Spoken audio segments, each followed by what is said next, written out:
For most of my life, Central City has been plagued with violence, or at least that's what we've always been told.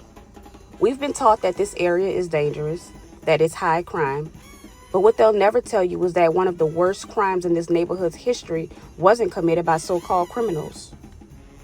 It was committed by white mobs, police, and city officials in 1900. And this historical marker tells just a piece of that story. You're looking at the site of one of the most brutal racial terror attacks in Louisiana history, the mass lynching of 1900. Let's talk about Robert Charles. He wasn't just some man caught up in the wrong situation. He was a self-educated, articulate black activist who had recently moved to New Orleans from Mississippi.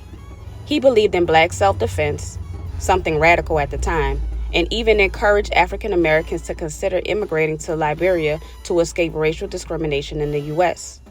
He was bold, outspoken, and unafraid to challenge the status quo, which made him a threat. If you know the neighborhood, take a look around. That tall gray building, that's the Gus High Rise, where seniors still live today. And the empty lot across from the back of what's now Central City Barbecue, that's the very place where Robert Charles was found. He was cornered there on July 27, 1900, after days of being hunted. But he didn't go quietly. He held off a heavily armed mob and police force in a deadly standoff, taking several down with him. When they finally killed him, it didn't end there. His body was mutilated in the street, desecrated and dragged as white mobs celebrated. And instead of being given any dignity in death, he was buried in a potter's field, an unmarked grave meant for the forgotten. But the violence didn't stop with him. White mobs, emboldened and unchecked, terrorized the black community.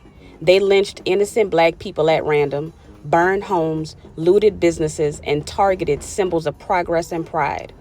One of the most devastating acts was the burning of Thomy Lafon School, a large wooden schoolhouse located on Howard Street between Harmony and 7th. Completed just 3 years earlier in 1897, the school had been a cornerstone of black education in New Orleans. Its principal, Sylvanie F. Williams, was a nationally respected writer and educator. The school sat in what would later become the Magnolia Projects, serving nearly 947 black children. Its destruction wasn't just physical, it was psychological and systemic. In the aftermath, despite protests from black parents and activists, the Orleans Parish School Board shut down public education for black students beyond the 5th grade. That meant there was no access to public high schools for African American children in New Orleans until 1917. Let that sink in. An entire generation of black students were denied education because of racist retaliation. Just 2 blocks from here stands St.Joseph, the Worker Catholic Church, located on Aretha Castle Haley Boulevard. That church has stood through it all, witnessing both the pain and the power of this community. And what might surprise some is how close this all happened to a place we all know, just a quarter mile from the iconic St. Charles Avenue. The same St. Charles where we ride streetcars, watch parades, and marvel at the historic homes. Meanwhile, just steps away, this neighborhood was soaked in violence and erased from the story. This marker doesn't just tell the story of Robert Charles. It tells the story of what happens when the city turns its back on justice, when truth gets buried alongside the bodies. They're trying to erase these stories. They're trying to erase our history. But it's our job to keep it alive.